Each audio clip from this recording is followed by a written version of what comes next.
Alors, je voulais commencer justement par vous demander de vous présenter un petit peu votre travail, votre parcours, votre personne. Alors moi j'ai un parcours un petit peu bordélique. C'est-à-dire que j'ai commencé par des études littéraires et maintenant j'ai un métier qui n'a rien à voir parce que je travaille dans l'import-export.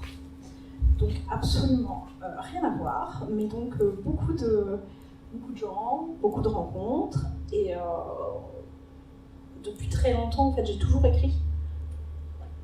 Pas de problème. C'est bon? Je sais pas, je vais essayer de le monter, mais... Est-ce que c'est mieux? Non. Hein ça... Moi j'ai l'impression que ça résonne, non? Ouais, c'est un peu plus fort quand même. Ou c'est peut-être moi qui parle pas cette fois? Non, allez-y. Allez, on y va. Donc oui, aujourd'hui, plus grand-chose avec l'écriture dans mon métier, mais voilà, beaucoup de rencontres, de personnes de plein d'horizons, donc ça amène beaucoup de richesse. Et c'est toujours quelque chose que j'ai gardé depuis que j'étais môme. J'ai toujours écrit dans différents domaines. J'ai fait un gros break d'écriture quand j'étais à la fac. Et après, c'est revenu un peu tout naturellement, entraîné par des amis. Oh, j'aimerais tellement que tu m'écrives une histoire qui parle de ça, parce que je sais que tu sais écrire, etc. Et de fil en aiguille, de publications gratuites sur Internet, notamment. Après, il y a des éditeurs qui sont venus en disant « Tu nous écrirais pas une histoire parce qu'on aime bien et tout ?» Je dis « T'es sûr? Vraiment, moi ?» Et donc, voilà, c'est comme ça que les bouquins ont été commencés à être édités, quand j'ai vu que, effectivement, des histoires un peu bizarres, avec du fantastique, de la romance, qu'elle soit hétéro, homo, ou différentes choses, il y avait un public, du coup, j'ai continué à produire. Voilà. Et est-ce que vous pourriez nous donner une définition personnelle de ce que c'est que la romance? Parce que bon, je sais que moi, par exemple, je suis un peu néophyte dans le genre et je pense que je dois pas être la seule. Voilà.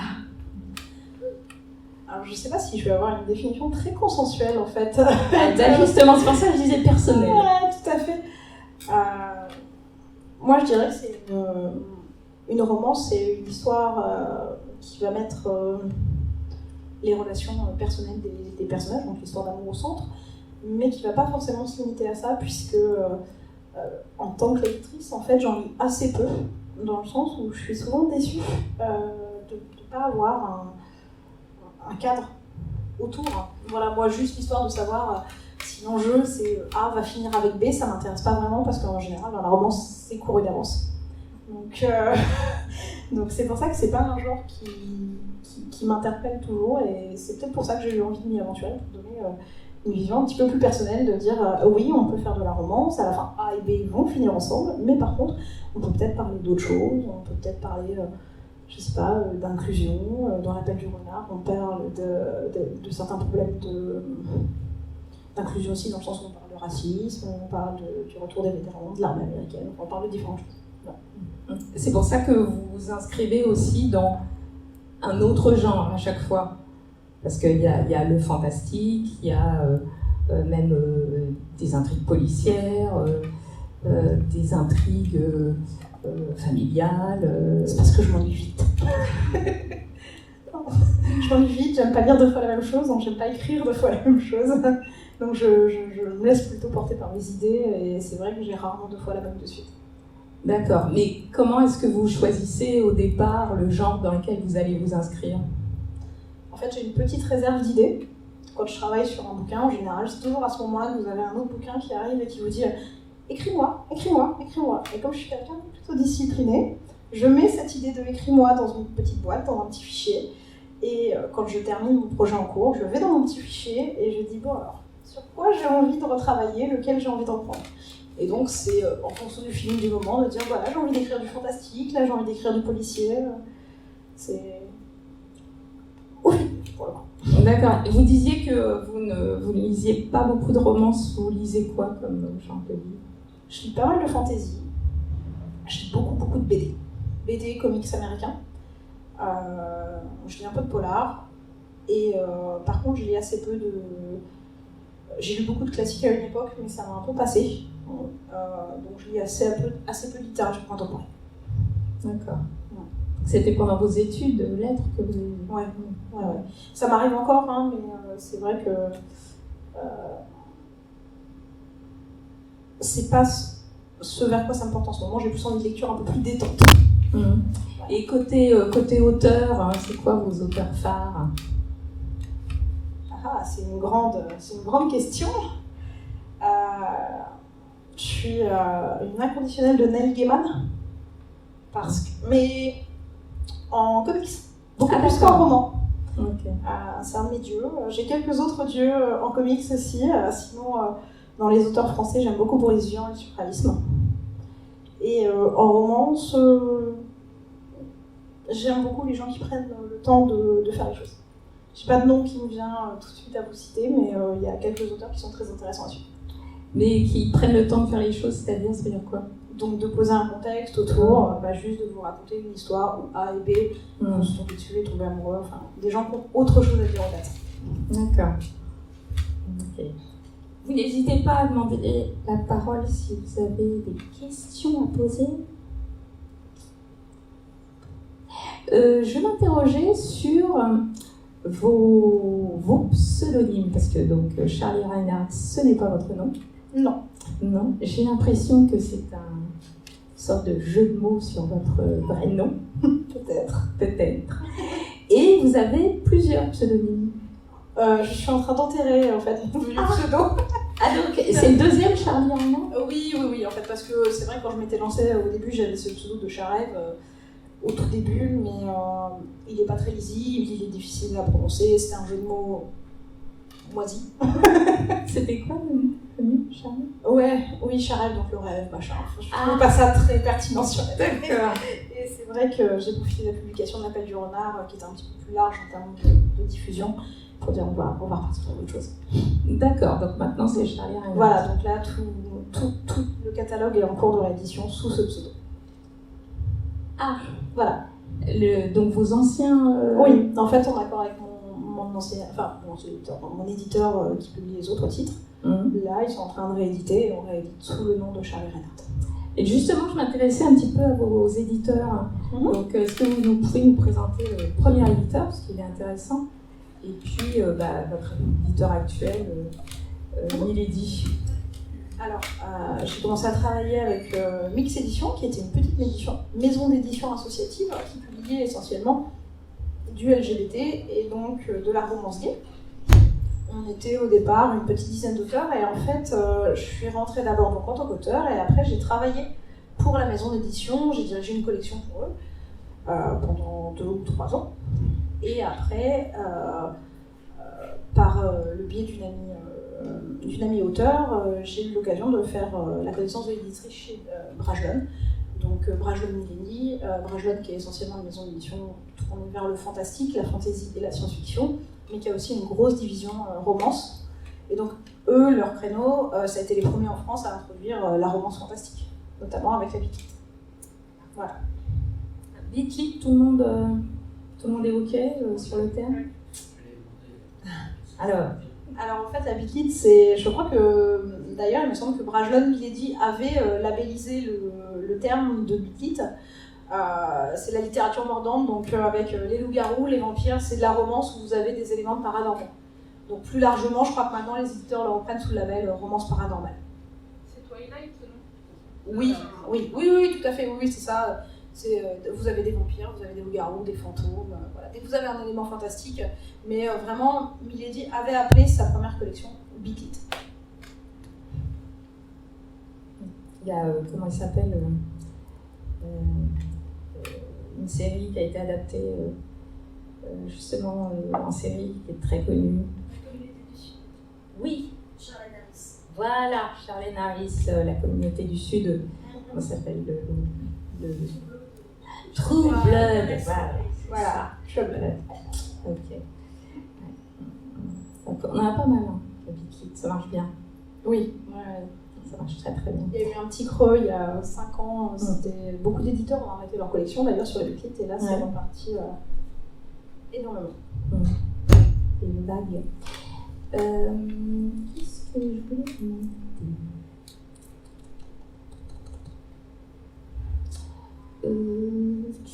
Oui, vous parliez de votre second métier. Donc ça veut dire que donc, vous ne vivez pas de votre plume? Non. Non. Alors comment vous faites pour trouver du temps pour écrire? Je me lève tôt. Je me lève tôt dans des journées bien remplies. En général, je mets mon réveil une petite heure avant, comme je suis quelqu'un très du matin, et donc j'écris le matin, avant de partir travailler. Et vous arrivez à construire en travaillant par petites phases comme ça? En fait, j'ai une grosse phase de préparation. J'ai préparé mon plan, mon intrigue, mes personnages, tout ce que vous voulez. Donc ça me prend en général un mois ou deux. Et après, derrière, une fois que mon plan, ma trame est bordée, en fait, voilà, tous les matins, je m'accorde une demi-heure. Par contre, la première personne qui me parle pendant cette demi-heure, je mets un coup de fusil. C'est-à-dire que c'est ma demi-heure à moi, tu ne me parles pas, le chien n'aboie pas, le facteur ne passe pas, c'est à moi. D'où le matin, quoi. D'où le matin, voilà. Et donc après, pour tout ce qui est correction éditoriale, retour, je travaille le soir, le week-end. Voilà. D'accord. Après, j'ai eu une période où aussi je travaillais en freelance, notamment quand je travaillais pour mes éditions, donc c'était beaucoup plus facile de concilier écriture et vie professionnelle qu'aujourd'hui, mais c'est un peu comme la liquide, des effets de vague. J'ai des moments plus disponibles que d'autres. Voilà. Les vacances? Les vacances, les week-ends, les fériés. Et alors ça m'arrive moins maintenant, mais à une époque, je pouvais écrire n'importe où, comme je pouvais dormir n'importe où, c'est-à-dire que je sortais mon téléphone, j'allais vous écrire 3 paragraphes, je savais exactement où j'en étais. Le miracle du drive, vous avez toujours votre fichier ouvert et vous pouvez rajouter un paragraphe, vous êtes dans le train. Je prenais le train pour les bosser, ça aidait beaucoup aussi. J'ai beaucoup écrit dans le train. Ouais. Voilà, le midi, aux pauses. Vous pouvez écrire sur le téléphone, non Ouais. Quand vous êtes dans le train? Ouais, après, j'aime moins, mais oui, Ouais. oui, je peux. Oui, donc après, il reste tout ce qui est relecture, Ouais. tout ça. Et là, c'est à la maison parce que là, je suis plus pantouflarde avec mes 2 écrans, etc. mon vrai traitement de texte, etc. Besoin de plus de concentration aussi. Et est-ce que vous avez des phases où vous n'écrivez pas du tout? Oui. En général, quand j'ai fini un texte, j'ai l'impression d'être vide. Et là, je suis plus capable d'écrire. Pendant 2 mois, je regarde des séries. Netflix est mon ami. Je joue beaucoup aux jeux vidéo. Je sors. Je vais enfin promener mon chien qui n'a réclamé que ça. Et voilà. Et là, j'écris pas. Et tout ça, les BD, les jeux vidéo, tout ça, ça vous inspire pour écrire? Complètement. Ouais, c'est surtout les jeux vidéo en fait, parce que vous avez ce côté très interaction avec l'écran.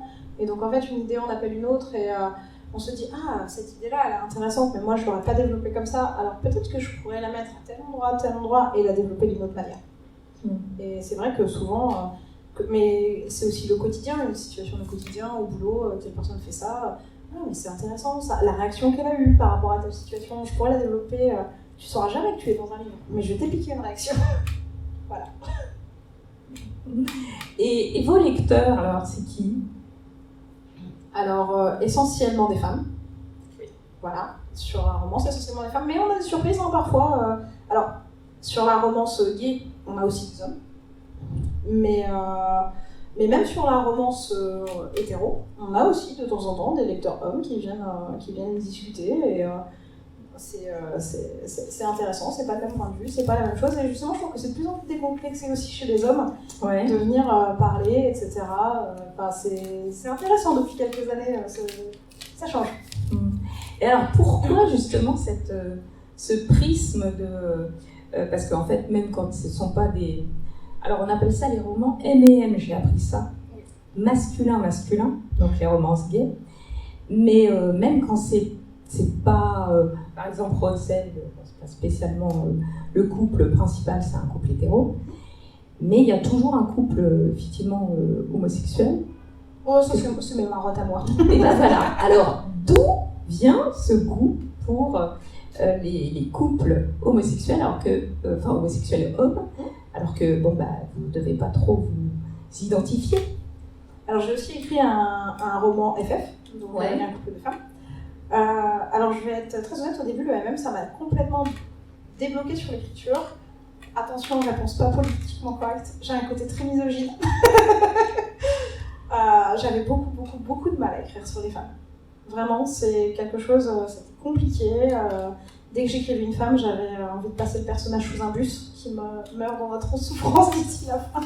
Donc c'était beaucoup plus simple, c'était beaucoup plus détaché pour moi d'écrire sur des hommes. D'accord. Donc ça m'a permis de me réapproprier l'écriture avant de petit à petit repasser à autre chose. C'est pour prendre un petit peu de distance par rapport à votre sujet en fait. Tout Parce à fait. que vous n'êtes pas concerné, donc ça débloque un peu l'écriture, surtout que c'est quand même assez intime tout à fait. comme écriture. Tout à fait. Et puis c'est arrivé complètement, de manière complètement étrange, puisque moi j'avais jamais lu, un peu comme vous, de romance elle-même, et un jour j'ai rencontré une fille en covoiturage, et elle a discuté un conseil tout à fait simplement, elle me dit t'aimes les mangas? Je dis oui, je lis des mangas, alors elle me dit tiens, quand t'arrives en ville, viens on va boire un verre. Bon ok, on discute. Et là elle me dit mais t'as déjà lu des romans MM? Je sais même pas ce que c'est, éclaire-moi. Elle me dit je t'en prête. Et je dis mais c'est vachement intéressant, je savais même pas que ça existait, et il n'y a même pas de gonzesse là-dedans. Et donc du coup, c'est comme ça que c'est arrivé, et c'est cette fille-là qui m'a dit mais regarde, moi j'aime tel personnage, tu veux pas m'écrire une histoire? Je dis bon écoute, j'essaye mais je te garantis rien. Et au final je me suis prise au jeu. Donc c'est grâce à elle. Donc oui, c'est un hasard. Complètement. Surtout qu'elle était partie pour dormir dans la voiture, elle m'a dit j'étais crevée, elle était infirmière, j'ai fini ma nuit, j'étais partie pour dormir, puis en fait on a discuté. Mais du coup, moi quand je lis vos livres, j'arrête pas de me dire, quand il y a deux hommes qui parlent ensemble, un couple d'hommes, je me dis, est-ce que vraiment les hommes, ils parlent comme ça? Parce qu'ils décrivent beaucoup leurs sentiments, en fait. Je pense qu'il y a quand même effectivement un effet d'appropriation. Alors, j'ai encore jamais été dans la tête d'un homme, donc je peux pas tout à fait. Mais voilà. Mais alors, c'est souvent... pour avoir fréquenté aussi pas mal d'auteurs gays, en fait, il y a cette espèce de prisme où il y a des gens qui vont vous dire mais aucun homme s'interrogerait comme ça sur ses sentiments, c'est un truc de gonzesse. Et il y a des auteurs qui disent mais non, c'est pas vrai, moi aussi je me torture pour savoir si je plais à un tel que j'ai rencontré dans un bar ou pas, machin. Donc finalement, plus qu'une question de genre, je crois que c'est une question de personne. Oui. Bon, c'est aussi, on projette un petit peu. Exactement. Mais c'est cette façon de décortiquer un peu les sentiments, de discuter. Parce que oui, ils peuvent. Je veux dire, ça c'est typique de la romance, pour le coup, oui. Oui. C'est ça, votre tension, vous la construisez sur la manière dont ils vont échanger, dont les personnages vont construire leur relation. Donc après, effectivement, est-ce que les hommes se posent tant de questions? Je ne saurais pas vous dire. Peut-être qu'ils s'en posent, mais ils ne se les posent pas mutuellement. Je ne sais pas. Vous pouvez peut-être intervenir si vous avez besoin. J'ai des questions. Allez-y. Mais allez-y. Non, mais on n'est pas comme ça, nous. Moi, en fait, je voulais savoir, par rapport à votre processus d'écriture, je voulais savoir si vous respectiez. On va pas vous entendre du tout à la vidéo. Je voulais savoir, en fait, par rapport à votre processus d'écriture, est-ce que vous respectiez donc la chronologie de l'histoire dans sa version après finalement éditée, ou est-ce que c'est un peu des chapitres, on va dire, sans ordre? Alors non, moi j'écris de manière totalement chronologique, mais il y a beaucoup d'auteurs qui effectivement vous diront moi je commence par ce que j'aime, je commence par le dessert, j'écris toutes les scènes qui me plaisent, etc. Moi non, j'écris pas comme ça parce que sinon les scènes qui m'ennuient, je les écrirai jamais. Donc j'écris de manière chronologique, comme ça je fais mes transitions. Par contre, je travaille beaucoup. Mon premier jet, il est illisible. Il est pas beau, il est très laid. Et par contre, une fois que j'ai terminé, je reviens et j'ai un gros travail de réécriture où là, pour le coup, je vais bosser, je vais beaucoup ajouter de profondeur, de description, etc. Mon premier jet, c'est quasiment j'ai perdu le mot en BD, vous savez, avec les cases. Exactement. Voilà, merci. C'est ça. D'accord. Et je voulais savoir... J'ai perdu la tristesse. J'ai perdu la question. Oui, voilà, ça m'en fait. Je voulais savoir, lorsque vous intervenez donc, sur les corrections de votre livre abouti, est-ce que votre maison d'édition a un droit de regard et intervient sur des orientations du livre? Alors en fait, vous avez plusieurs phases de correction. vous avez ce moment où vous envoyez votre livre, donc vous avez déjà travaillé sur une correction, vous êtes allé au bout de ce que vous pouvez faire seul. Donc là, la maison d'édition peut vous dire moi je préférais que ou j'adore on garde tout, ou j'aimerais peut-être qu'on aménage la fin, que tel personnage tu travailles tel axe, mais toujours dans une dimension d'écoute. Et derrière, de vous dire si vous avez un moment où vous dites non, j'irai pas dans cette direction, vous pouvez aller sur le non. En tout cas, avec un éditeur avec qui vous êtes dans une relation de confiance et de bienveillance, il ne vous forcera jamais à aller quelque chose, sauf peut-être sur une œuvre de commande. Mais là, c'est encore différent, puisque du coup, c'est un manuscrit qu'on vous a commandé, on vous a payé pour livrer quelque chose, on vous a donné des axes, en fait. Et donc non, moi, j'ai jamais eu de problème à dire non quand on faisait une suggestion. Voilà, c'était plus un travail de suggestion. Après, derrière, une fois que vous avez travaillé sur le fond de l'histoire, vous avez une deuxième passe de correction qui là est plus formelle, donc syntaxe, grammaticale, orthographe. Et là, encore une fois, c'est de la discussion, puisque des fois, quand il y a vraiment une faute, donc là, il n'y a pas de discussion à avoir, on est bien d'accord, mais par contre, des fois, l'éditeur vous dit « Ah, mais moi, j'aurais pas dit ça comme ça, parce que blablabla », et là, vous pouvez argumenter « Oui, mais ici, je voulais faire passer tel message, et si on change tel que tu veux, bah voilà, le message passe plus, quoi. » Donc c'est toujours, c'est vraiment un dialogue, tout du long. Et si un jour, on vous propose d'éditer un livre, et on vous dit, on vous impose des choses, je pense qu'on n'est pas dans la bonne direction. Voilà, c'est un partenariat. S'il y a de la bienveillance et de l'écoute de l'éditeur, c'est bonne chose. Et ma troisième, peut-être dernière question, Vera. Je souhaitais savoir si vous avez été traduite en d'autres langues. Pas du tout.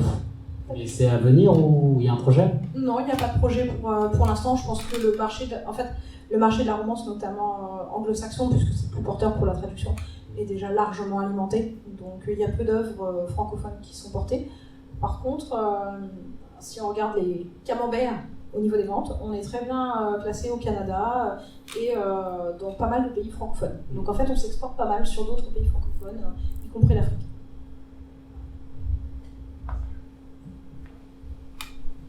Quelqu'un d'autre pendant qu'on y est? Moi, pendant que Lisa est... profiter parce que j'avais une question aussi. En fait, alors moi j'ai lu un de vos livres, mais sinon je lis très peu de romances, donc je suis pas du tout experte dans le domaine. Mais il y avait une question que je me posais, surtout comme vous êtes une femme, enfin même pas forcément, bref. Ma question c'est que... Si, c'est ça. Oui, mais c'est pas ça forcément le sujet d'ailleurs. Mais que j'ai l'impression que c'est un genre qui véhicule beaucoup une image idéalisée du couple, des relations à deux, de l'amour, qui a peut-être toujours, ou peut-être pas, je sais pas, un happy end, mais que en tout cas, j'ai l'impression que ça donne une vision idéalisée de l'amour et que dans la vraie vie, ça se passe pas forcément comme ça. Est-ce qu'il n'y a pas un risque de frustration ou de déception, enfin, que ça risque pas de générer chez les lecteurs ou lectrices après une frustration face à la vraie vie ou un mal-être. Et je voulais savoir, en fait, vous, comment est-ce que vous voyez ça et comment est-ce que vous vous positionnez par rapport à cette question? Alors je suis assez d'accord avec vous dans le sens où la romance c'est un peu comme le prince charmant de Disney, c'est-à-dire que non, c'est du rêve. On vous vend un divertissement, on vous vend un moment où vous échappez de votre quotidien, où vous n'êtes pas en train de penser à vos impôts ou vos embouteillages.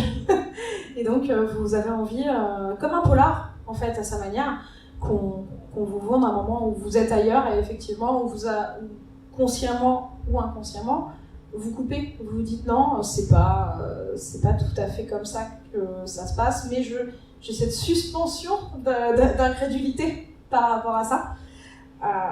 Après, effectivement, là où je vous rejoins, et j'ai longtemps eu cette question, me dire effectivement sur des gens qui vont pas avoir cette analyse-là, ce recul, oui, effectivement, combien de personnes vont pas se dire ah, moi, dans ma vie, j'attends ce truc merveilleux, etc. Et qui s'arrête justement à happy end, et on n'a pas les 3 mois, 6 mois, 10 ans qui vont après, et tout ce qui se passe.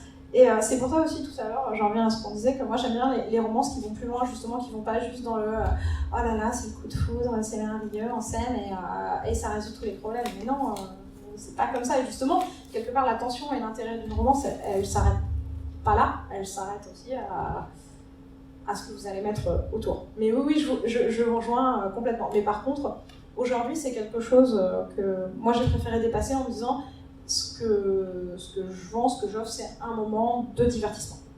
Voilà. C'est la demande aussi. Exactement, ouais, exactement. Et je pense qu'il y a eu beaucoup de gens qui ont dit aussi oui, mais les lectrices, voilà, quand elles lisent ça, elles ont l'impression que tout est comme ça. Mais en fait, quand on entend sur les groupes de lecture, c'est mais moi, j'ai pas envie de me prendre la tête aujourd'hui, j'ai eu une journée de voilà, je rentre du boulot, c'était horrible. Bah, je veux juste poser mon cerveau et tout comme je regarde un Jason Statham, bah, je vais lire une romance, quoi. Voilà. Moi j'ai remarqué qu'il y a dans vos romans justement toujours une tension entre une espèce d'idéalisation qui est liée à la romance et puis une tentation de réalisme aussi pour donner un peu de crédibilité à l'histoire. Il faut qu'on y croie. Et donc pour y croire, il faut que ça ressemble aussi un petit peu à notre réalité. Et bon, est-ce que vous avez le sentiment justement d'essayer de faire l'équilibre entre ces deux tentations? Complètement, c'est mon grand écart permanent et il y a même des fois où je me dis bon, t'es gentil, mais tu choisis, t'écris de la littérature blanche ou t'écris de la romance? Et donc du coup à chaque fois je me dis non, aujourd'hui, et pour se remettre sur le bon chemin, c'est bon alors c'est horrible, hein, ce que je veux dire, c'est absolument pas du tout littéraire, c'est purement marketing, c'est le lecteur. Il veut quoi? Qu'est-ce qu'il attend de toi? Aujourd'hui, le lecteur, il te connaît pourquoi? Il te connaît pour une histoire un peu chiante et déprimante à la fin, ou parce qu'il veut une romance où il va poser son cerveau. Et je me dis, bah non.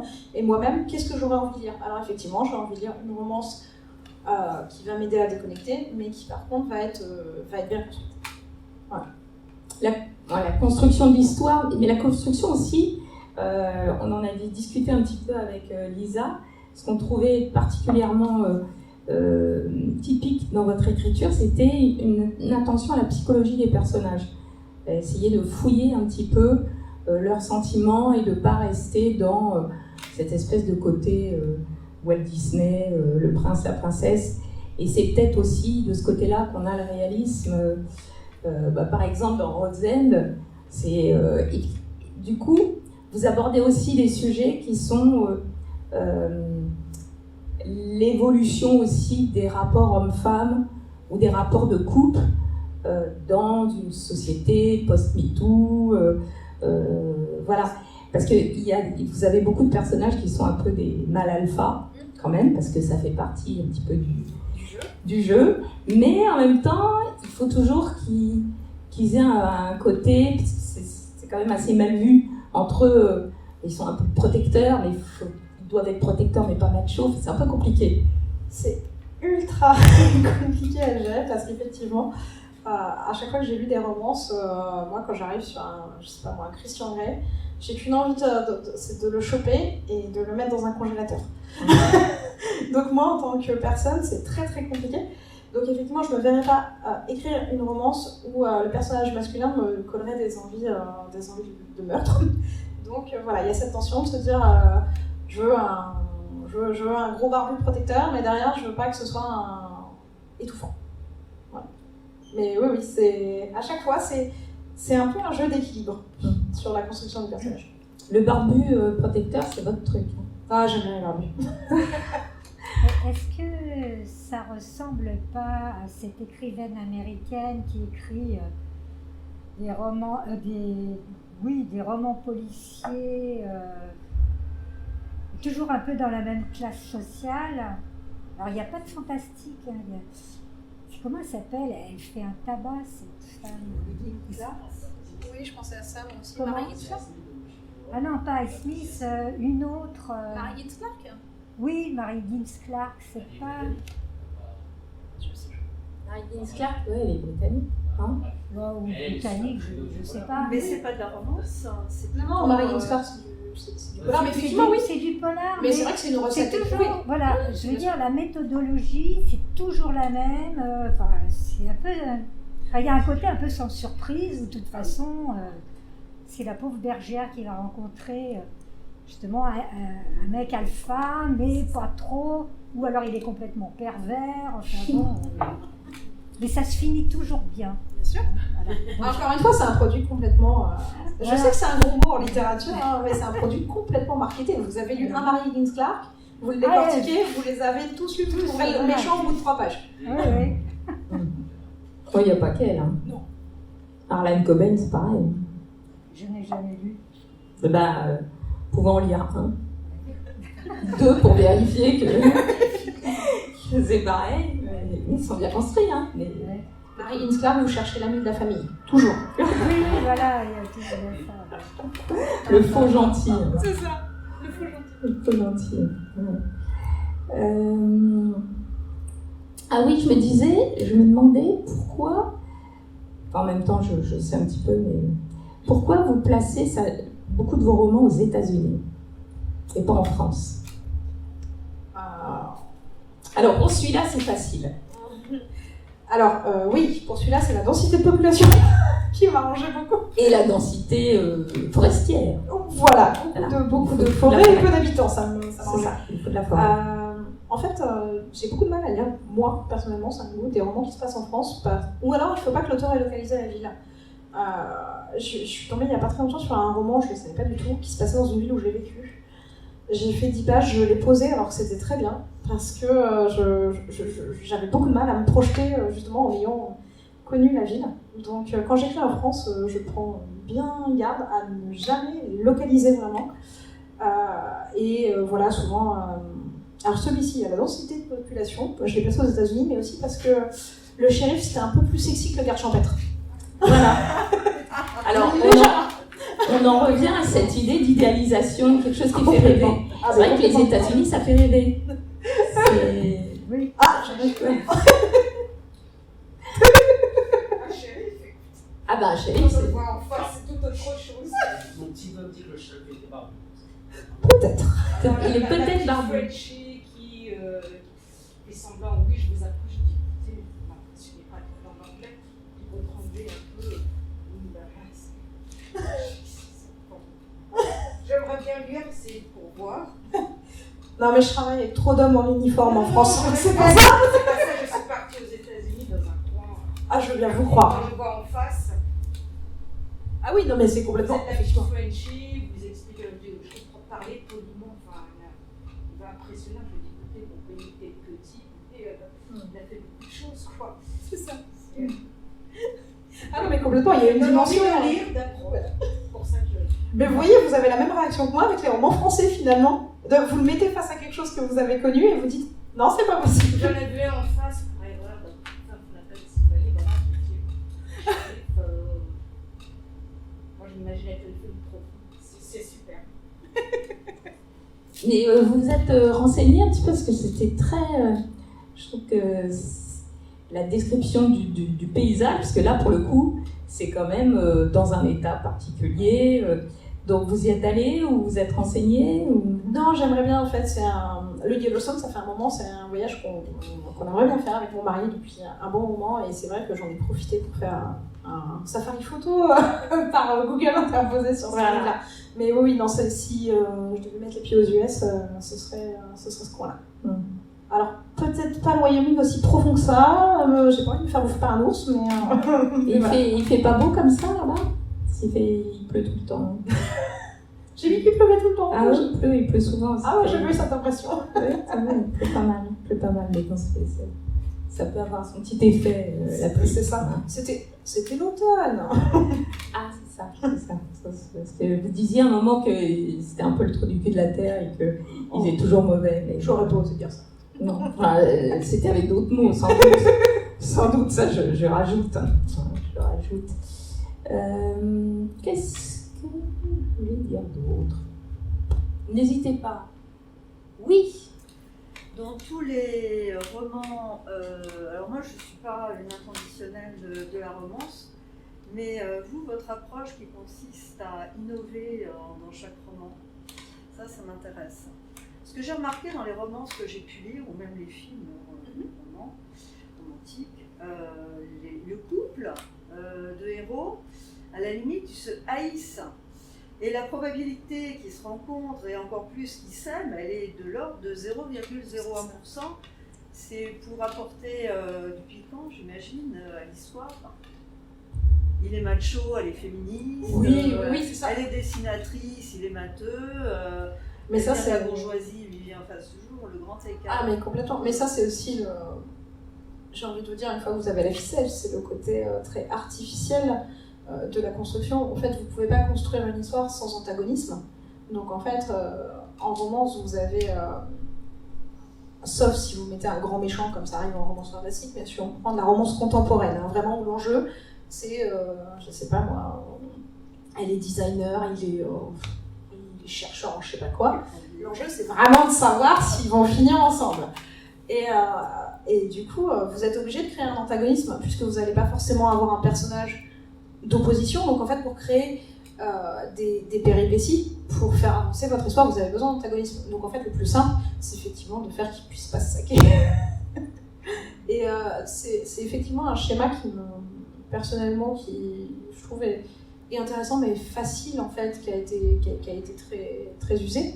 Et quelque part, bon, c'est peut-être mon côté vieillissant aussi, mais maintenant j'aime bien les histoires où on travaille sur autre chose, où les gens s'apprécient, et fait de stabilité aussi. Voilà. Est-ce que vous avez aussi un couple où ils sont de deux cultures différentes, deux pays différents, de langues différentes, enfin vraiment Vraiment différent. Ça m'est arrivé de jouer sur effectivement des origines différentes, mais de mémoire, je ne l'ai jamais mis au centre de l'histoire. Après, c'est vrai qu'il y a de plus en plus d'auteurs en romance qui vont jouer. Là, j'ai vu un roman il n'y a pas longtemps qui est passé, mais je crois qu'il n'est pas encore traduit en français, sur un garçon qui est vietnamien et une jeune fille qui est musulmane. Et je pense que ça peut être vachement intéressant en termes de croisement de culture. Ce qui est très curieux, c'est que en tant que femme, moi je suis féministe, alors j'adore quand le héros est hyper macho, hyper misogyne, j'adore plutôt qu'un héros hyper compréhensif. C'est marrant quand même, entre ce qu'on aime lire et ce qu'on vit. Enfin, je sais pas. Ah mais je suis assez d'accord avec vous, je pense que... Ce qu'on appelle un fantasme. Ouais, le héros masculin, il est horrible, quoi, il est odieux. Enfin, oui, mais souvent en romance, effectivement. Après, est-ce qu'il n'y a pas ce côté où, à la fin de la romance, l'odieux personnage s'est un peu amendé, mais parce que, vous comprenez, elle l'a fait changer, cette espèce de fantasme un peu féminin de « je vais le mettre au pas ». Et moi, j'avais lu que cette espèce d'antagonisme de départ, ça venait parce qu'il y a beaucoup de romances qui viennent de Jane Austen. Et que ça venait de Orgueil et Préjugés, en particulier, qui a servi un petit peu de modèle aux romances. Effectivement, quand on n'a pas d'obstacles extérieurs, il faut s'en créer des obstacles intérieurs, quoi, entre les personnages. Oui, alors je voulais justement revenir sur le côté un petit peu caricatural des personnages, et justement je trouve que dans vos romans les personnages ne sont pas justement caricaturales, et même le mal alpha, il a des côtés plutôt comment dire, des fragilités. Encore une fois, je pense que ce serait dommage de faire un personnage monobloc, qui est indéboulonnable, imbougeable, parce que on a décidé que ce serait simplement l'homme qui est fort. Enfin, ça n'aurait pas d'intérêt, parce que souvent, c'est vrai que dans les romances un peu traditionnelles, si on prend les Harlequins de Mamie dans les années 80, effectivement, on avait ce mâle alpha qui ne bougeait pas d'un bout à l'autre, sauf à la fin, quand il cédait pour lui dire qu'en fait, tout avait changé, etc. Mais on n'explorait jamais sa psychologie, ses intérêts. Enfin, le personnage masculin était vide. Et finalement, je trouve qu'on a toujours dit que les romans harlequins, ces années-là, étaient horribles pour la condition de la femme, et effectivement, c'était pas ouf. Mais par contre, je trouve que les personnages masculins, ça n'apportait rien du tout. Enfin, c'était vide, c'était juste effectivement un fantasme d'homme beau et riche. Et bon, c'était pas... Et puis là, il y a aussi ce côté... beaucoup de personnages homosexuels, d'hommes, et souvent, l'homosexualité ne pose pas tellement problème. Notamment là, alors ils sont quand même au fin fond des États-Unis, le type est shérif, et ça pose pas énormément de problèmes, et ça je trouve ça assez moderne et assez frais, parce qu'au bout d'un moment, c'est vrai que, bon, moi j'ai pas l'impression que ce soit si difficile que ça. Après aussi, il y a le fait que moi je m'estime pas forcément légitime pour aller parler des problèmes de fond de la cause LGBT. Et donc ça c'est d'un côté, et il y a plein d'auteurs qui vont le faire 10 fois mieux que moi, qui ont des choses à dire dans leur roman, des thèmes de société à apporter. Moi j'avais juste envie effectivement de raconter des histoires, donc si en plus ça peut aider des gens à partir sur ces causes-là et à les voir comme quelque chose d'absolument normal, ça me va bien, parce qu'en fait je pense qu'on va aller aussi vers, j'aime pas le mot de tolérance, mais parce que pour moi il y a une notion très négative dedans, mais je pense que si quelque chose devient banal, les gens ne le regarderont plus du tout. Et pour moi, ça passe aussi par la fiction, ça passe par le fait de mettre des personnages LGBT à l'écran sans forcément le pointer et lui mettre un drapeau arc-en-ciel. Juste de dire, bon voilà, tel personnage dans tel film, c'est pas du tout l'intrigue. Je pense à un film que j'ai vu il y a pas longtemps sur Netflix, c'est I Care a Lot, où la fille, c'est un couple de femmes, elles étaient lesbiennes, et en fait, c'est pas du tout le sujet. C'est un polar à la base. Et en fait, tout le monde s'en fout éperdument de savoir que c'est un couple de femmes. Et j'ai trouvé ça génial, puisqu'en fait, voilà, vous allez pouvoir avoir des personnages qui soient lesbiens, gays ou hétéros, et une histoire à côté. Et c'est l'histoire qui compte, et pas leur orientation sexuelle. Et ça, je trouve que c'est intéressant. Oui, puis même on met en valeur les préjugés que les personnages peuvent avoir entre eux sur, il y a toujours le beau garçon, et puis celui qui se trouve pas terrible. Et le beau garçon flash quand même sur lui, parce que faut qu'on s'identifie quand même un petit peu. Quand même. Chacun a sa chance. On veut tous finir milliardaire en étant épousé par un milliardaire. Bien sûr. Et donc, le moins joli, entre guillemets, il a des préjugés sur... comme dans... comment s'appelait celui qu'on avait lu, Lisa ? L'amour, c'est comme les emmerdes. C'est ça. Ça n'arrive jamais au bon moment où ça arrive. Voilà. Les deux personnages, c'est un peu ça. Donc... mais effectivement, oui. Avec, le personnage Bruno, qui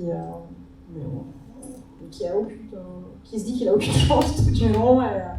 Non, celui-là, il m'avait fait beaucoup rire. Ça faisait un moment que je tournais autour et il est arrivé au bon moment. Et ça montre aussi que la séduction, ça passe pas forcément que par une beauté physique classique. Ça peut aussi être, lui, il fantasme sur les nounours, et voilà, il aime bien les nounours. Mais regardez, il y a 10 ans, les barbes n'étaient pas à la mode. J'étais très triste. Avant, il y a 10 ans, les grands barbus, c'était pas le truc de tout le monde. Vous étiez une précurseuse. Exactement. J'ai forcé mon homme à porter la barbe. Vous avez lancé la mode des barbus. Exactement. Me remercie. Je sais pas, moi, c'est pas mon kiff absolu. Ou ne me remerciez pas. Non, j'ai rien contre. Chacun fait comme il le sent. D'autres questions ? Oui. Est-ce que vous aimeriez être porté à l'écran ? Je suis pas sûre. C'est assez bizarre. C'est un peu comme certains retours de lecteurs, parfois, on a l'impression qu'ils sont complètement appropriés ce que vous avez créé et sont plus ou moins passés à côté, ou ils construisent leur propre vision de ce que vous avez fait. Mais je pense qu'être porté à l'écran, c'est un peu pareil. Vous avez quelqu'un d'autre qui repasse sur votre histoire et qui invente autre chose. Et je sais pas si je serais très à l'aise avec ça. Moi, c'est vrai que pour en avoir parlé avec des auteurs, alors quand on leur demande d'écrire le scénario, c'est encore pire. Ah oui. Souvent, ça se passe pas très bien. Les fois où ça se passe bien, c'est quand c'est pas eux qui écrivent le scénario. Non, mais c'est vrai, c'est parce que il faut passer la main en fait. C'est plus du tout votre livre à vous, c'est autre chose. Oui, c'est ça. Vous avez fourni un matériau de base qui va être retravaillé. Je suis même pas sûre que j'aurais envie de voir en fait. Je ne suis pas persuadée. Vous voyez des acteurs connus dans... Non, jamais. Je sais qu'il y a beaucoup d'auteurs qui fonctionnent comme ça, à mettre des photos d'acteurs connus et dire « moi je veux absolument que ce soit Jared Leto, mon héros. » Non, ça marche pas. En plus, ça me ferait très bizarre d'imaginer un visage connu, quelqu'un dont on connaît des expressions dans certaines actions. Voilà. Pour le dire politiquement. Pour en parler, justement, je voulais en parler de... on parlait des recherches tout à l'heure que vous faisiez pour vos... est-ce que vous faites des recherches sur certains aspects un peu techniques pour écrire vos romans? Oui. Et comment vous faites vos recherches, du coup?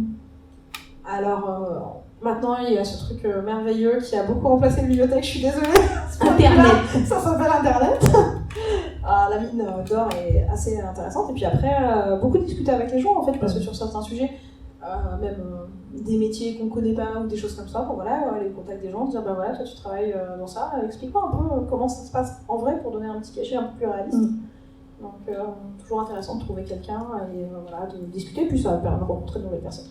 Et souvent, on échange aussi vachement entre auteurs, alors maintenant, pas beaucoup sur Internet, mais même après les salons ou choses comme ça, quand on se retrouve, dire ah, mais toi, comment tu procèdes là-dessus, comment tu le vois, à qui t'as parlé. Ah ben, je me demandais justement, est-ce qu'il y a une communauté des auteurs de romances? Est-ce que vous vous côtoyez? Est-ce que vous connaissez? Est-ce que vous discutez? On peut pas dire qu'on se connaisse tous parce qu'on est assez nombreux avec l'auto-édition, mais oui, enfin, on s'est au moins croisés en salon ou on sait parce que Machine est copine avec Truc et nous on connaît une bidule. Oui, il y a... Mais la communauté n'est pas homogène, par contre. Voilà, il y a des courants, il y a des gens qui arrivent, il y a des gens qui partent. C'est comme toutes les communautés, c'est très vivant en fait. Et par contre, après, oui, vous avez des groupes, souvent sur les réseaux sociaux, d'échanges, soit très techniques sur l'écriture, soit toi aussi, tu galères avec l'URSSAF. Voilà, soit d'autres choses plus ou moins concrètes. Et une bonne ambiance, parce qu'on en parlait avec Caril Ferret, auteur de polar, qui disait qu'il y a une très bonne ambiance chez les auteurs de polar qui se prennent pas du tout au sérieux aussi, mais qui sont pas du tout, qui n'ont pas la grosse tête en général et qui se charrient pas mal. Il n'y a pas encore une communauté vraiment. Ouais, c'est plus fluctuant, je dirais. C'est facile d'établir des liens un peu intéressants avec diverses personnes, mais après, parler d'une communauté homogène où tout le monde va dans le même sens, ce sera un peu plus délicat. Puis en plus, comme si vous en lisez pas, vous ne pouvez pas lire les romans des autres. C'est ça, c'est j'en lis peu. Et j'évite les Français, ça m'évite de leur faire un retour. Et qu'on se dispute en salon après. Ah oui. Moi, ce que j'ai remarqué chez les auteurs, les autrices, pour en avoir écouté beaucoup, quel que soit leur niveau de célébrité, de diffusion, c'est qu'ils ont en eux une grande modestie. Non, mais enfin, bon, ceux que j'ai pu avoir la chance de rencontrer, même à la limite, pas au courant de leur succès, j'ai beaucoup aimé, oui, merci, enfin, très, très humble. Ce serait difficile pour un auteur de vivre, je parle pas que financièrement, mais sans ses lecteurs, sans retour. Enfin, je pense qu'être auteur sans vouloir d'interaction avec les gens qui vous lisent, et ce serait... Enfin, c'est un peu vain en fait. Je crois que je préférerais avoir un retour, publié gratuitement pour continuer à discuter avec des gens plutôt que finalement vendre. Donc je pense que ça vient de là aussi, en fait, les gens ont envie d'être lus et d'avoir cette communauté avec leur lecteur. Ce que je veux dire par là, c'est que déjà les écrivains s'expriment très bien. Donc l'écrit, l'oral, ça, un échange. Ils sont brillants. Non, mais moi c'est parce que je les choisis bien, hein, mais. Oui, voilà. Plus, non, mais ils sont brillants et ils sont modestes. C'est pas. Oui, je suis étonnée. Non, mais ceux qui veulent venir en rencontre, déjà, c'est qu'a priori, ils ont des facilités pour s'exprimer. Tout le monde n'a pas envie de venir en rencontre. Hein. Et puis moi, je me souviens que j'en avais discuté avec un écrivain qui était venu ici, qui était prof aussi. Et donc je lui disais alors, ça leur fait quoi? Puis il était quand même un petit peu connu, enfin c'était... Et je lui avais demandé alors vos élèves, comment ils prennent le fait que vous êtes écrivain, que vous avez un petit peu de succès et tout.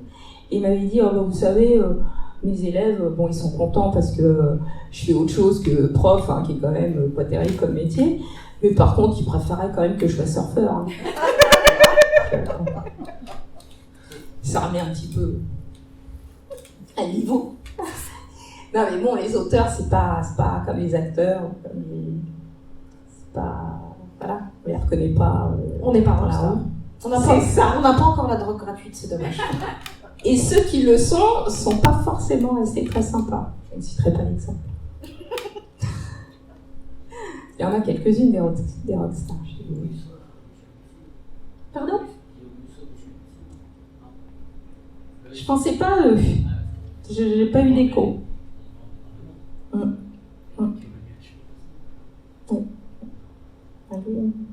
exemple. Mais je ne dis rien. Je vais dire, tu couperas, Lisa. Quoi? D'accord. Ok. Vous travaillez sur quoi en ce moment? En ce moment, je suis sur un gros pavé de fantasy, qui est dérivé d'une petite nouvelle qui était sortie dans un recueil, de la steppe, plutôt genre Mongolie, médiévale, avec des guerriers et du fantastique. Voilà. Du fantastique. Fantasy ou fantastique? Fantastique, un peu les deux. Les deux. Les deux. Oui, ça sera un gros pavé. D'accord, bah oui, mais bon, fantasy, on a l'habitude que ce soit plutôt Ouais, des compagnies. ouais. Chez Milady? Je sais pas encore. Je sais pas. Je suis à un gros tiers de rédaction du manuscrit, donc je sais pas. J'ai pas encore posé mes pions sur celui-ci. D'accord, très bien. Et quand vous avez commencé à travailler chez Milady, c'était par rapport à un projet précis ou on vous a dit est-ce que tu veux écrire un bouquin pour nous et puis, Non, en fait, j'en parlais à une copine d'auteur qui était publiée chez eux, et je sais vraiment pas pourquoi. Bon, je lui disais ça se passe bien, etc. T'aimes bien? Elle m'a dit bah écoute, si t'as un truc à leur proposer en romance fantastique, je te donne le mail de mon éditrice. Je dis bah carrément, banco. Je venais de terminer le 2e tome de l'Appel du Renard, j'ai attaqué le 3e. Je disais, bah écoute, moi je veux écrire ma trilogie, mais après je veux la publier, mais je sais pas chez qui. Et elle me dit, bah écoute, je te donne le mail. Et j'ai envoyé, et en fait, moi je m'attendais à un retour 1 an après, et en fait, je crois, 1 semaine après, l'éditrice m'envoie un mail, et elle me dit, oh là là, je l'ai lu dans le train ce matin, je suis hyper emballée, je le veux. Bah d'accord. Le hasard, des fois. Oui, complètement. Et effectivement, c'est ça, parce que un tel connaît un tel qui va vous permettre d'avoir un nom, etc. Enfin, on peut toujours être publié en passant par le canal normal, ça c'est évident. Mais c'est vrai que c'est plus simple quand on sait à qui on propose quel produit, j'ai envie de vous dire. Je me serais pas vue aller chez Milady avec de la littérature blanche. Je sais qu'ils ont une collection pour ça aussi, mais voilà, on choisit son éditeur en fonction du projet aussi. Et vous continuez à écrire juste sur Internet, échanger J'ai longtemps continué, là, je manque de temps, ça me manque. En vérité, j'écrivais beaucoup de fanfiction. Oui. Donc sur des œuvres avec des personnages qui n'étaient pas les miens. Sur des œuvres, par exemple, vous avez une série, je sais pas, au hasard. J'ai rien regardé récemment. Tiens, Batman vient de sortir, je sais pas, vous avez envie d'écrire une histoire d'un personnage de Batman, vous la mettez en ligne gratuitement, vous avez fait une fanfiction. Donc ça, je le fais beaucoup, et là, je manque de temps, donc je préfère me consacrer sur mes romans. Ah, mes romans.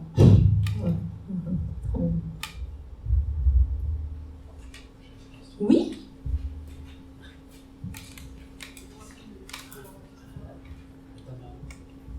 Je reviens sur ce que vous aviez évoqué tout à l'heure, donc le genre MM, donc masculin-masculin, couple gay.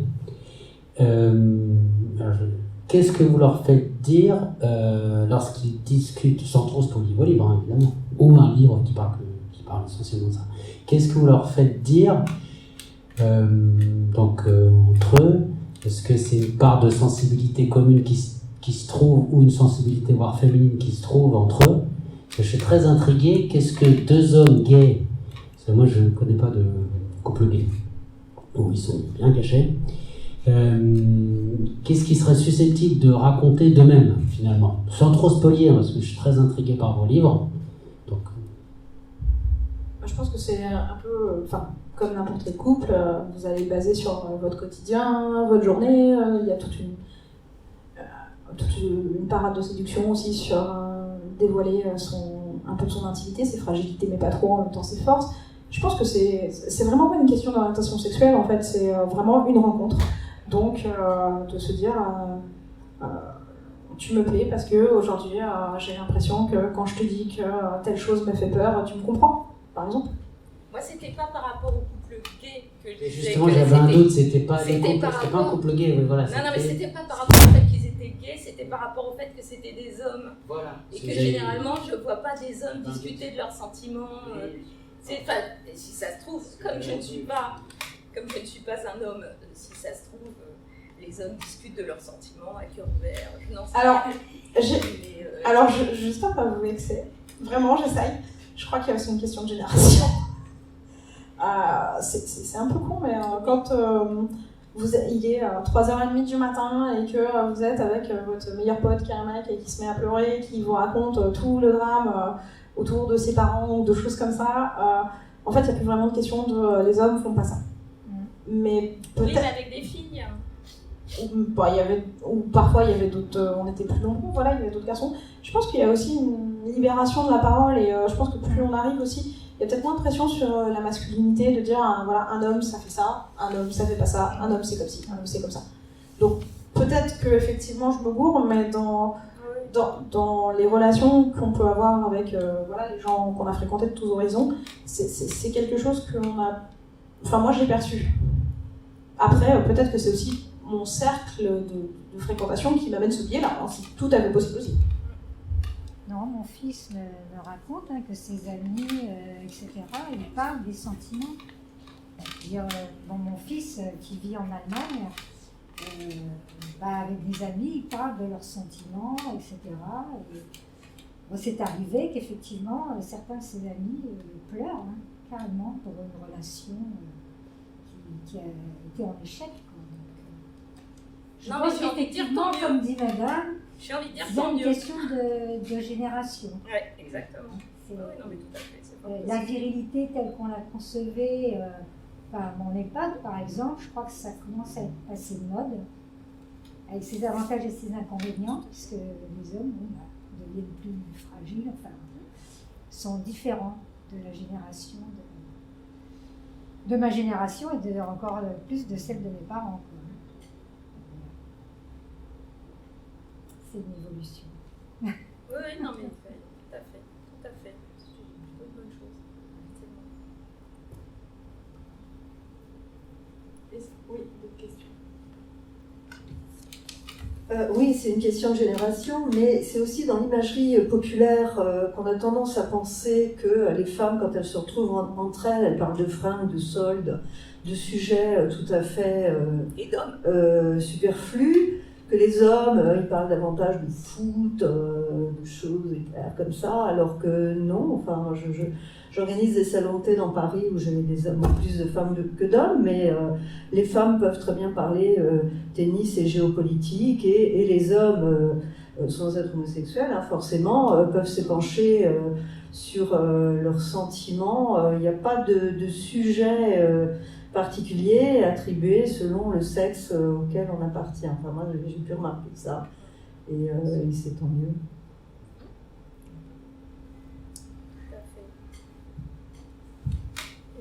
Est-ce que quelqu'un veut le micro? Non, personne? Vous êtes sûr? C'est votre dernier mot? Moi, j'aurais peut-être posé une question. Est-ce que vous auriez des conseils à donner à quelqu'un qui veut se mettre à l'écriture?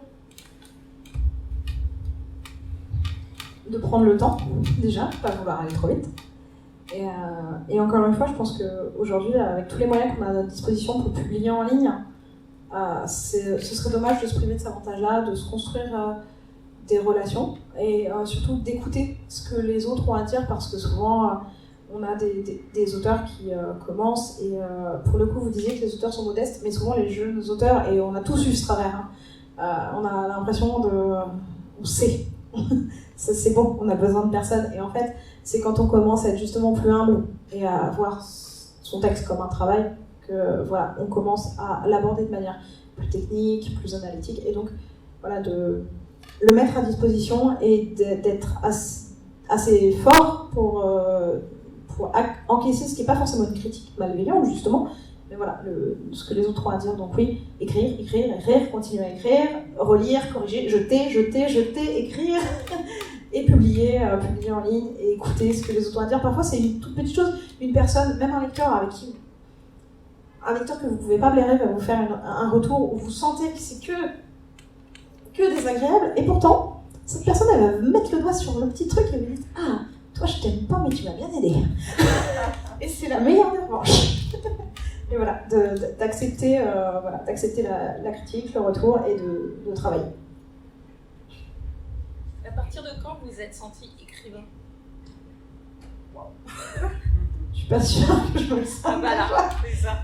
Le moment bascule vraiment la première fois, c'est quand on vous propose un salon. Donc au moment où vous dites oh super, c'est mon premier salon, c'est top, je vais être en salon. Et là on vous installe devant la table, on vous file le stylo et les livres, et la première personne arrive. Et là vous faites oh merde, j'avais pas prévu, qu'est-ce que je vais écrire? C'est quoi une dédicace qui se complète dedans? Et là on se dit ah c'est vrai en fait, ah c'est le moment. Il faut préparer des trucs. C'est ça. Et là, c'est quoi votre prénom? Merci d'être venu. Là, c'est vrai. J'avais une question justement pour rebondir par rapport aux deux questions qui viennent d'être posées. Comment, par rapport à votre style littéraire propre, vous arrivez à vous détacher de vos influences littéraires qui, je pense, sont présentes quand on est écrivain, c'est incontournable, hein, ces influences-là. Donc, en fait, c'est deux questions dans une. Comment avez-vous senti avoir trouvé votre style littéraire propre, et comment votre style littéraire vous permet de vous détacher de ces influences? Alors, on tâtonne. Au début, je sais que j'aimais bien les choses un petit peu plus pompeuses, beaucoup d'adjectifs, j'aimais bien la belle littérature. Et plus ça va, plus j'aime l'écriture pratique. Donc toujours avec des descriptions, mais quelque chose d'efficace aussi qui partage bien le message et les descriptions. Donc là, c'est la partie plus analytique où vous allez regarder votre texte dans le blanc des yeux et dire non, ça sert à rien, allez, ça dégage. Et donc trouver sa voix, c'est aussi trouver ce qui fait votre particularité. Moi, je sais que je parle comme un charretier, donc j'écris comme un charretier. C'est-à-dire que j'aime beaucoup l'argot. Et je sais que c'est une question qui était venue notamment sur l'appel du renard. Chez Mix, avant, on m'a toujours lâché la bride là-dessus. J'ai eu une paire royale. Je pouvais écrire tous les mots d'argot que je voulais, personne ne m'a jamais rien dit. Et c'est vrai que dans l'appel du renard, à plusieurs reprises, elle m'a dit non, tu peux pas écrire paluche, c'est pas beau comme mot. Je dis mais moi j'aime bien paluche, il y a quelque chose derrière ces mains-là, c'est pas juste entre main et paluche, c'est pas le même mot. Et c'est vrai que c'est quand on commence à se battre justement pour ces petites choses-là qui sont des petits détails qu'on sait qu'on a trouvé la voix qui va rester. Parce qu'en fait, à chaque fois, on cherche, on se dit « Ah, il faut que je mette un truc alambiqué, il faut que ma phrase soit super belle ». C'est pas forcément ça, c'est vraiment trouver ce qui va être constitutif et qui fait que quand on va vous lire, on va dire « Ah, c'est telle personne qui a écrit et pas une autre ». Je sais que moi, par exemple, on parlait de Boris Vian au tout début, je peux ouvrir une nouvelle où il n'y a pas de nom d'auteur, je sais en 3 paragraphes que c'est Boris Vian parce que son style, il est tellement particulier, quoi. Donc en fait, je crois que c'est ça, c'est quand les yeux fermés, vous voyez un texte et vous dites « Ah, c'est telle personne ». Parce qu'il y a un petit peu l'esprit de la personne qui s'est mise dans ce texte aussi, quoi. Et je me demandais, c'est lequel, celui de vos livres dont vous êtes la plus fière aujourd'hui, à l'heure actuelle? Alors pour des raisons, en fait c'est pour des raisons différentes, il y a un peu la shortlist. Je sais que j'aime beaucoup l'appel du renard parce que c'est une trilogie et que c'est pas évident à mener une série, surtout quand l'histoire se suit sur les 3 tomes. Donc, je trouve qu'en conception d'histoire ça va être celui-ci, mais vraiment celui qui me tient le plus à cœur c'est un qui va être édité chez Mix sous notre pseudo, c'est Œil pour œil, qui est beaucoup plus rude, très noir, très très sombre. Et lui, il était plus proche, on m'a vraiment laissé la main, j'ai pu aller vraiment sur des choses très très très, très noires. Et là, je me sentais plus moi justement, parce que même s'il y avait un aspect romance, je pouvais être au moins aussi trash que j'avais envie. sur celui-là. Donc je crois que ça restera mon préféré. Jusqu'au prochain. Et vous avez l'impression que vous avez progressé dans l'écriture? Ah oui, carrément, complètement. Enfin, je sais pas si c'est aussi le genre de le dire. Moi, j'ai cru le sentir dans Ah oui, L'appel du renard. en fait, celui-ci, c'est un peu particulier parce que je crois que les 3 premiers chapitres ont été écrits, je crois que j'avais même pas publié mon premier livre. Et la suite, je l'ai écrite 3 ans après. Donc, il y a vraiment un gap. Et aujourd'hui, moi, je suis incapable de relire mes premiers romans. Genre, j'ai envie de les brûler. C'est plutôt bon signe. C'est ça. Et non, en fait, c'est assez bizarre parce que j'ai un peu ce truc, souvent, j'écris un 5e du bouquin, je le pose pendant 6 mois, 1 an, j'écris autre chose entre deux, et j'y reviens, je le reprends depuis le début et j'avance. Et cette série-là, ça m'a vraiment fait ça. Voilà, j'avais 3 premiers chapitres, je les ai vachement retravaillés, mais il reste un fond où on sent qu'effectivement ça a vécu. Ah, j'ai pas trouvé. Moi, j'ai trouvé que c'était assez fluide, justement, et... C'est peut-être parce que je le sais aussi. Très bien. Est-ce que vous avez un petit conseil de lecture avant de partir? Qu'est-ce que vous êtes en train de lire en ce moment qui vous plaît particulièrement, que vous venez de lire? Alors, en romance ou pas en romance? Ce que vous voulez. Alors, ce que j'ai lu dernièrement, c'est chez un éditeur indépendant. Ça n'a rien à voir avec un roman, j'ai adoré. Ça s'appelle Sur les rails de Julien Hervieux. Et il raconte comment un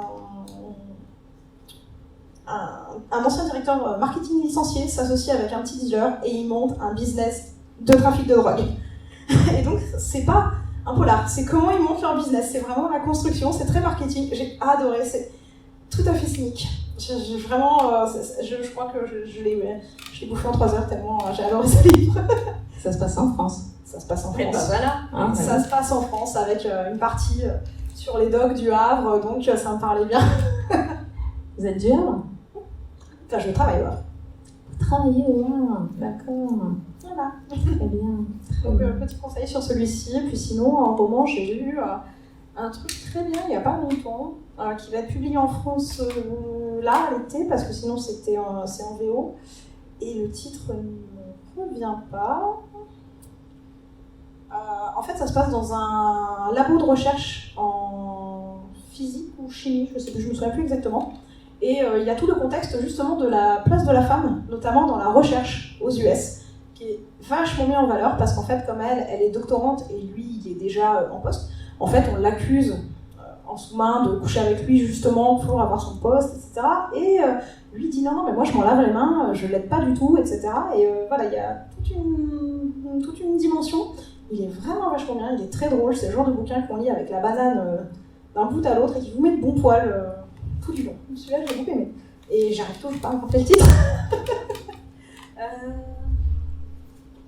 The Love Hypothesis. Donc je pense qu'en français, ça va être l'hypothèse de l'amour. Oh, je méfie. Voilà. Oui, je me méfie aussi, mais voilà, c'était ça, le titre. D'accord, très bien. Des questions encore? Des remarques? J'ai une question pour vous. Comment vous avez découvert cette autrice? Écoutez, je cherchais une autrice de romance. Et puis, j'avais eu une formation sur la romance qui était hyper intéressante avec une éditrice de Milady qui nous avait fait un cours hyper intéressant. Elle avait l'air très enthousiaste, Et donc, j'ai appelé Milady. La dame ne travaillait plus là-bas, mais par contre, je me suis dit, écoutez, j'aimerais bien recevoir une autrice qui aimerait bien venir en bibliothèque. Et la personne qui s'occupe des relations avec les bibliothèques, tout ça, m'avait dit oui, je connais quelqu'un, elle est jeune, elle parle bien, tout ça. Voilà. Et donc, c'est comme ça. Toujours faire confiance aux éditeurs. Et ça m'a permis de lire un peu de romance. Voilà. Parce que bon, les bibliothécaires, il y a des choses, ils lisent pas. Hein, ils en font la promotion, ils les lisent pas. Donc, il faut quand même se mettre un peu au courant. Vous inquiétez pas, lisez Twilight, parce que tout le monde va vous le rendre. Ah non, mais là, non. Ça va pas être possible. Parce que déjà, les films me tombent des yeux. Hein, donc, et puis, non, là, pour le coup, il n'y a vraiment pas de sexe, c'est pas possible. Pas possible. Parce que là, je la disputais un petit peu parce que dans l'appel du renard, ça met du temps à arriver. Hein. Donc, je dis quand même, c'est la moindre des choses. Quand même. Hein. Les promesses. Et ben. C'est très soporifique, un roman où il y a beaucoup de sexe. Oui, mais il faut quand même. Oui, mais bon. Et ben, alors là, j'ai appris justement le genre où il n'y a pas de sexe jusqu'à la fin, s'appelle le slow burn. Combustion lente. C'est un genre à part entière. On vous fait mariner pendant tout le bouquin. C'est les meilleurs. Moi, c'est ce que Ça m'étonne pas. On va sur la joue à la fin. Ça m'étonne pas. Non, c'est important. Ça, c'était Barbara Cartland, ça. S'embrasse sur la joue à la fin. Monsieur le Duc. Voilà, avec le Duc. Donc c'est vrai que ça existe, si ça vous branche. Slow burn. Alors, j'ai appris des tas de trucs. Mais si on est impatient, il faut lire la dernière page. Bah, c'est ça, mais ça, c'est de la triche. C'est de la triche, on n'a pas le droit. C'est pas moral. Il y a des gens qui commencent le livre par la première page, ça existe encore? Ah, mais oui. Ah bon? Ah, bah, moi, je m'interdis lire la fin. Pardon. Et C'est la dernière page la plus intéressante à mon avis, savoir si vous avez acheté un livre. Et si je meurs, je ne saurai jamais la fin. Voilà, c'est tout. C'est tout. Non, mais moi, je lis énormément de polars. Alors, si je commence par la fin, il n'y a plus aucun intérêt. C'est bon, hein. Donc, alors, si vous voulez, donc, il y a les livres de Charlie Reinhardt. Si vous voulez une petite dédicace, hein, ça va être maintenant. Promis, je sais quoi écrire. Voilà. Ok, c'est bon pour tout le monde? On y va?